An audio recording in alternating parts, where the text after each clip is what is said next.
Amis joueurs, amis joueuses, bonjour. Alors il y avait longtemps que je n'avais pas posté une vidéo, mais en fait j'étais occupé à faire ce plateau que je vais vous présenter aujourd'hui. Alors c'est mon plateau de jeu pour Warbound, le jeu de figurines post-apocalyptique cyberpunk que je vous ai présenté lors de la dernière vidéo. Alors, je vais vous présenter ce plateau, la construction de ce plateau que j'ai fait de façon artisanale, et vous présenter ensuite les décors et le soclage. Donc ce plateau a été réalisé, comme je disais, de façon artisanale, à l'ancienne, avec du carton, etc., etc. Donc je vais vous présenter ça sous forme d'un tuto, juste après avec des photos, avec les différentes étapes de la création et les explications en texte de ce que j'ai réalisé et les différentes étapes. Voilà, donc j'espère que ça va donner des idées à certains et certaines, et puis les motiver pour faire leur plateau Warbound. Voilà, donc petite présentation d'un plateau installé. J'ai mis les décors un petit peu au hasard. Et puis, je laisse place aux photos pour vous présenter les étapes de la construction de ce plateau.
On se retrouve donc avec 4 quarts de table.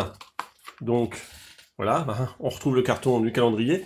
Donc ça fait des plateaux légers, solides, parce qu'ils sont encore plus solidifiés avec la pâte texturée. Et vu que je les ai vernis à la bombe, voilà, ils sont, du coup, on peut les empiler, les stocker, ils ne s'abîment pas.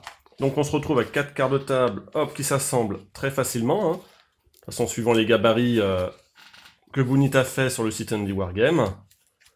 Voilà, donc on se retrouve avec un plateau très rapide à assembler et esthétique. Voilà, donc vous avez vu comme j'ai mis dans les photos, j'ai mis du flocage, des petites taches de flocage vert un petit peu partout, pour que ça soit moins monotone. Donc moi j'ai choisi le noir avec des brossages gris blanc pour donner un petit côté pierre volcanique, obsidienne. Voilà, c'est un choix personnel. Après on peut faire rouge, sable, terre, comme on veut. Il existe des tas de pâtes texturées différentes, qu'on peut éventuellement mettre des blanches qu'on peut teinter ou mettre de l'encre après par-dessus. Donc là, il y a le choix de ce côté-là.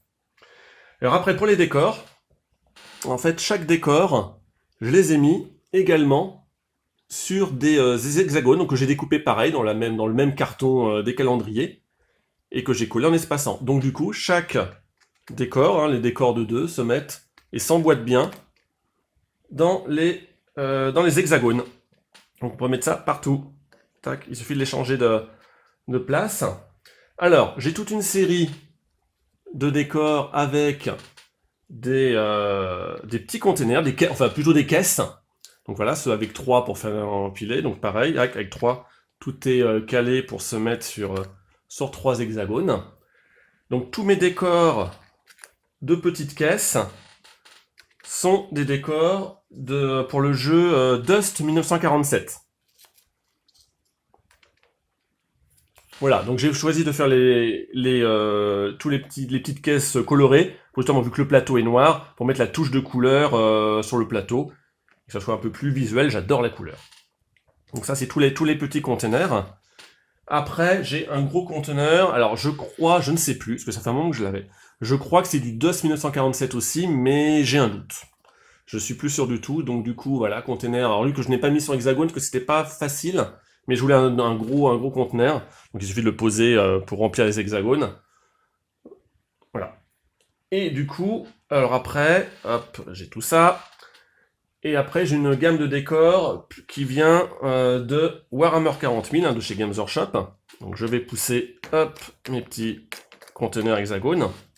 Et j'ai une gamme de 3 véhicules. Alors c'est une ancienne boîte de décors, je crois qu'elle existe toujours, mais dans un ensemble, avec plein d'autres décors. Là c'était une boîte qui existait il y a quelques années, où il y avait 3 véhicules industriels. Donc j'ai mis pareil en version alors dégradée, comme s'il y avait de l'huile qui avait coulé partout. Et pareil, je les ai collés sur les hexagones pour qu'ils puissent. Donc ça c'est le petit. Hop, donc on peut mettre sur 3 hexagones. Hop, j'en ai fait. Donc ça c'est le moyen. Donc pareil, j'en ai fait un de chaque couleur qui rappelle, etc. Donc avec du flocage partout, des petites touffes d'air pour faire en fait le thème de la table, c'est zone industrielle abandonnée. Donc lui voilà sur 3 hexagones, enfin il prend la place de 4 hexagones, mais j'en ai pas mis parce que ça servait à rien d'en mettre sur celui-là, il n'aurait pas collé. Donc là pareil, qui prend exactement 4 hexagones. Tac.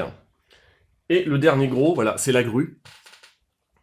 Donc pareil, et que j'ai collé sur tous les hexagones pour bien voir l'emplacement pris sur le plateau. Tac. Donc voilà, qui rentre sur les hexagones également. Donc ça, des décors Games Workshop. Après, j'ai... Alors ça, c'est des décors que j'ai retrouvés, que j'avais dans ma boîte à Rabio. C'est des... voilà, une sorte d'obstacles anti-tank, anti-blindés. Tac. Toujours le même système, hein, sur les hexagones. Et j'avais retrouvé aussi 3 lampadaires. Version futuriste. Alors je crois que c'est du 40 000 aussi, il me semble, hein, dans des vieux décors de ville impériale d'il y a une bonne dizaine d'années. Donc là, ça pouvait faire des petits décors supplémentaires pour faire un couvert léger. Et enfin, 3 barils, 3 fûts, que j'ai mis, voilà, que je l'ai pas en version, voilà, ça a coulé partout. Et toujours le même système sur les hexagones. Alors ça, je sais plus d'où ça vient. C'est peut-être du Games Workshop. Mais il me semblera peut-être du Fenrir aussi. Je crois que c'est de la gamme résine Fenrir. Pour ceux qui connaissent les vieux décors Fenrir, il y avait une gamme en décor résine. Il y avait du médiéval ou du futuriste. Je crois que c'était des bidons qui viennent d'un socle scénique de chez Fenrir. Donc voilà, donc il y a de quoi équiper largement les 4 quarts de table. Donc il y a des décors plus bas pour faire des couverts mais ne pas cacher les lignes de vue, des décors plus gros pour carrément couper les lignes de vue, et puis des petits décors pour faire des couverts légers et agrémenter la table. Donc voilà, donc hâte d'essayer en partie le jeu Warbound. Ça y est, j'ai de quoi tester la partie avec le plateau. Il reste les figurines, donc j'ai reçu des figurines encore complémentaires la semaine dernière. Je suis en train d'en convertir une, donc je vous les ai pas pour ça que je vous les présente pas aujourd'hui, hein, je présente que le plateau de jeu. Donc je vous présenterai ça dans les figurines dans une autre vidéo. Donc voilà, donc amis joueurs, amis joueuses, portez-vous bien, des bisous de loin et profitez de cette période pour jouer, peindre et créer. Au revoir.